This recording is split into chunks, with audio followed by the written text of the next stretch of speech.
On va revenir sur ce match 2, c'était il y a quelques temps, mais on va pas revenir sur le match en lui-même, on va revenir sur l'action du match. C'est ce step back de Luka Doncic sur Rudy Gobert. Il y a eu un switch défensif, on va revenir dans tous les détails sur cette action, les choix qui ont été faits, la défense de Rudy en elle-même et le tir évidemment de Luka Doncic. Déjà, Thomas, toi, l'attaquant féroce shooter que tu étais, ça reste un tir et une action de très haut niveau. Ouais, quoi qu'il arrive, ça reste un shoot de haut niveau comme ça. Pour la gagne, c'est jamais facile, surtout en face du meilleur défenseur de la ligue.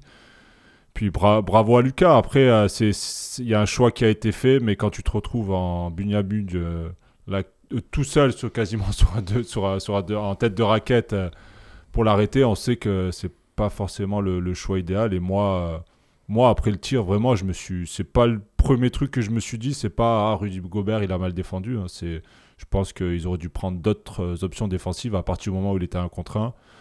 Après, on peut... Je me suis dit, pourquoi il n'a pas plus envoyé à 2 points? C'est la seule chose que je me suis dit. Voilà, il aurait pu sortir plus fort et se dire, ok, je lui donne un peu le drive. Au pire, il va aller s'empaler parce qu'on connaît... on sait qu'il est un peu fatigué, ils n'ont pas forcément envie d'aller en prolongue et ça shoot souvent à 3 points pour la gagner en NBA. On sait que parfois, limite ils ont un lay-up, ils préfèrent courir à 3 points pour shooter à 3 points. Mais après, je pense qu'il y a l'ego qui rentre en jeu dans ce genre de situation. C'est-à-dire Rudy, meilleur défenseur de la ligue, se retrouve en 1 contre 1. Il se dit quoi dans sa tête? Je vais l'arrêter. Voilà, je vais faire le stop. Qui va nous faire gagner ce soir? Et ça sera moi, entre guillemets, le héros. Je vais montrer à tout le monde que je peux le stopper. Malheureusement, ça ne s'est pas passé comme ça parce que y a une meilleure attaque que la défense. Moi, ça me gêne de réduire ça à 1 contre 1. Luka Doncic, meneur arrière, l'un, si ce n'est le meilleur attaquant du monde à l'heure actuelle, clairement, face à Rudy Gobert, qui est un poste 5 de 2,18 m. C'est ça. Voilà, moi, ça me gêne de réduire ça à 1 contre 1. Parce que tu l'as dit, il y a des choix tactiques qui sont faits. Et le premier choix tactique, donc, c'est de switcher. Je sais... Et moi, l'attitude de McDaniel me surprend. J'ai l'impression que... Je ne sais pas ce que tu as ressenti, et dites-nous dans les commentaires. Je ne sais pas si tu l'as ressenti. J'ai l'impression qu'il n'y avait rien de prévu. Il n'y avait pas de consigne sur ce pick and roll-là. Que finalement, McDaniel, il est aspiré avec Lively, mais que Rudy, il est là en disant « Ah ouais, d'accord, mais tu switches finalement. Oui, c'est ça. Du coup, je reste là-dessus. » J'ai eu cette sensation-là. C'est toujours ça le problème. Moi, j'aimerais bien savoir au temps mort qu'est-ce qui a été dit, quoi. Au bout d'un moment, comme tu dis, franchement, t'as tout dit. Il est un peu surpris, limite. Ah, mais on switch là, finalement. Et en fait, il est parti dans un truc de ouais, t'inquiète, je m'en occupe, quoi. Mais au bout d'un moment, il faut mettre des consignes en place, il faut mettre des choses. Est-ce que c'est une bonne idée de laisser un des meilleurs joueurs de 1 contre 1 de la ligue et un des joueurs les plus clutch de la ligue en 1 contre 1 comme ça, tête de raquette? Alors, on aime dire meilleur défenseur, mais c'est pas le meilleur défenseur en 1 contre 1, Rudy Gobert. Tu vois ce que je veux dire? C'est pas sa première force, c'est pas de prendre à 1 contre 1 les mecs tout le match. Et même sur son propre poste. Ouais, voilà, même sur son propre poste. Il est fort sur les covers de pick and roll, sur les doubles rideaux, sur les aides, tout ça. Mais là, 1 contre 1, un mec de 2,18 m, face au peut-être le meilleur attaquant de la ligue, en tout cas en ce moment, compliqué quand même. Et je trouve qu'en plus que sa défense en soi, elle est pas si mauvaise. Moi, il tient. En fait, ce que fait Doncic à Rudy Gobert, il le fait à McDaniel, il le fait à Anthony Edwards, qui sont des avions aussi physiques et qui sont des arrières. Donc, s'il le fait à des mecs comme ça, qui ont des cannes qui sont plus rapides de jambes que Rudy, pour moi, Rudy, il se tient son duel. L'autre, il met un step back, 1,50 m derrière la ligne. C'est quand même compliqué de venir tomber sur Rudy, sachant que pour moi, le choix défensif premier est mauvais. McDaniel, il doit jamais se faire aspirer avec Lively. Au pire, t'es à plus 2, ça. T'es à plus 2. Lively, tu lui donnes la balle.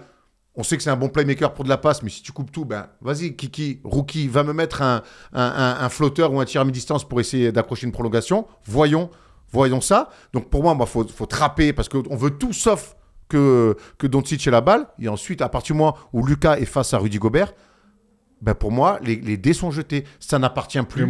Pour moi, ça n'appartient plus à la défense. Le choix a été mauvais. Donc vous avez fait ce choix-là. Le résultat ne vous appartient plus. C'est est-ce que Luka va faire du Luka ou pas? Point barre. Mais moi, j'aurais fait un truc tout simple. Après, je sais pas. Enfin, personne ne le fait jamais quasiment. Mais sur la poste de pick and roll, j'aurais dit à McDaniels, fous un brin à Lively. Tu rentres fort sans que ce soit flagrant, hein. Oui, mais tu pousses trop, contestes, tu contestes et après tu fais genre quoi, tu fais le gars surpris alors que c'est ce que tu veux faire. Tu l'envoies sur la ligne à Lively. t'es à +2, t'envoies un rookie sur la ligne qui a pas un super pourcentage. Honnêtement, bon, après, c'est facile à dire après, mais au moins, tu fais un choix fort. Ou bien tu trappes, comme tu dis, et tu laisses la décision à Lively. Et tu dis aux joueurs, par exemple, qui a Derrick Jones, d'être plus en aide. Celui qui a Kyrie, par contre, lui, il lâche pas Kyrie. Et après, tu fais un choix comme ça. Au pire, tu prends un 2. Mais là, laisser en tête de raquette... moi, je pensais qu'au début du 1 contre 1, il y avait quelqu'un qui allait lâcher son joueur et venir trapper, tu sais, pour perturber un peu l'attaque. Et que derrière, ils allaient flotter et essayer de voir. Mais là, enfin, laisser en tête de raquette 1 contre 1, honnêtement, je ne sais pas quelle était la consigne au temps mort, mais assez surpris. Ouais. Moi, quand je vois honnêtement McDaniel se faire aspirer, mais en plus, je trouve qu'il ne fait pas l'effort. Je ne sais pas si tu as vu cette vidéo où il fait un peu cette tête derrière. Bon, après tu prends un mec qui vient de faire 47 minutes, tu le prends sur un arrêt. Ouais, mais il a l'air un peu surpris. Oui, mais c'est pour ça que pour moi, ils ne se comprennent pas. Et il se fait aspirer beaucoup trop facilement. C'est même pas. On essaye. Ouais, ils n'ont pas essayé. Il se fait aspirer trop facilement. Et à partir du moment de toute façon où je vois Luka face à Rudy, pour moi, c'est terminé. Pour moi, le choix est pas bon et le choix est terminé. Moi, j'aurais envoyé Lively sur la ligne, vraiment. Moi, mais au pire, j'aurais surtout fait en sorte que Luka lâche la balle. Maintenant, il y a un autre phénomène dont je veux parler, qui est un phénomène un peu nouveau, que moi, je découvre un peu depuis quelques années. C'est que. Alors, je vais faire un peu l'ancien. Moi, à l'époque, quand Jordan démonter John Starks, on disait waouh, quel attaquant. Quand Kobe mettait des tirs d'exception sur des défenseurs, on disait ouais, tu peux défendre ce que tu veux, le gars est trop fort. Sur Kevin Durant, pareil, ou LeBron, quand il mettait des buzzer beaters, on disait waouh, les mecs trop forts, l'attaque, la classe et tout.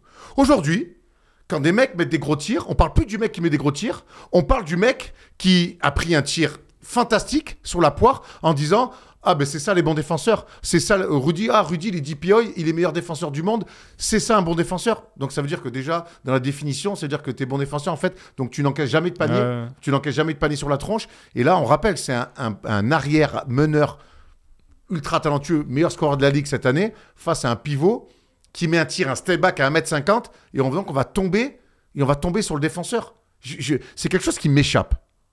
C'est parce qu'aussi c'est Rudy Gobert, on va pas se mentir. On voit les rageux de Draymond Green qui lui tombent toujours dessus. Il avait fait quelques compliments dès que ça se passe un peu mal. Il dit c'est Rudy Gobert qui doit contrôler ceci, cela. Non, au bout d'un moment, voilà, tu as un attaquant qui a mis un énorme shoot, qui a fait travailler son défenseur sur un jeu d'appui exceptionnel, qui lui a fait une feinte, qui a fait un gros step back. Faut rappeler que Luka, il doit faire un bon 2-5, 2-6. J'ai croisé à la hoops l'été dernier. Il est bien plus grand que moi. Et voilà, il a un shoot que personne n'arrive à déranger. Il fait ça tous les soirs sur tous les meilleurs défenseurs qui défendent sur lui. Ben là, il l'a fait sur Rudy Gobert. Bravo à lui, c'est un énorme shoot clutch. Il aurait pu rater, tout le monde aurait dit super défense de Rudy Gobert. Voilà, il a mis dedans, ça fait partie du basket. Et comme tu dis, ben, il faut aussi accepter qu'il y a des joueurs exceptionnels en NBA, des attaquants exceptionnel, tout simplement. Parce que dans le match 3, il met un step back à 45 sur Karl Anthony Towns, on va s'en prendre à Karl Anthony Towns aussi. Alors, c'est ça, lui, on a envie de lui tomber dessus par rapport à la série qu'il fait et au choix qu'il peut faire. Mais là, tu veux dire quoi, un gonze comme ça? Non, tu veux dire quoi? Le seul truc que tu peux lui dire, c'est envoie-le à 2 points, quoi. Te fais pas trucider. Mais après, il fait un choix. Dans sa tête, il se dit qu'il va pouvoir le gêner. Il pense qu'il est à distance parce qu'il est long, quoi, Rudy. Mais Luka, il est long aussi et il est capable d'avoir de la distance et il se fait avoir clairement. Voilà, bravo à Luka. Comme tu dis, il faut aussi féliciter les attaquants qui mettent des shoots extraordinaires, quoi, au bout d'un moment. Moi, je suis bluffé quand NBA, même si, et tant mieux pour nous, pour le spectacle vraiment et tout, mais je suis encore bluffé quand NBA, on puisse, sur une finale de conf d'un match ultra important, capital, qui est le match 2, donc, alors que tu as perdu le premier, que sur un pick and roll qui a un switch aussi rapide et que tu te retrouves sur un match-up ultra favorable pour un attaquant. Pour un attaquant qui est Luka Doncic. Si c'est moi l'attaquant, évidemment, que c'est beaucoup moins favorable. Mais moi, je ne comprends pas qu'on n'essaye pas de plus déranger les mecs. Alors, son tir, il est fantastique, mais ce step back-là de Doncic, on l'a vu combien de fois depuis qu'il est en NBA? Combien de fois on l'a vu? Combien de fois on l'a vu cette saison en play-off? Combien de fois? Parce que là, ils ont fait ce qu'ils voulaient. Je pense qu'ils se sont dit, OK, on va ramener Rudy en haut. Bon, ils se sont dit, si t'es trappé... Lively, quand il aura la balle, voilà, ça sera à lui de faire la bonne lecture. Mais là, il se retrouve en switch. Il s'est dit, bon, allez, c'est parti. Je vais jouer moi en contre 1. L'aide, elle vient pas. Il a vu qu'il a tellement d'espace en plus. Il va à droite, à gauche, il revient. Il n'y a jamais personne qui vient. Voilà, après...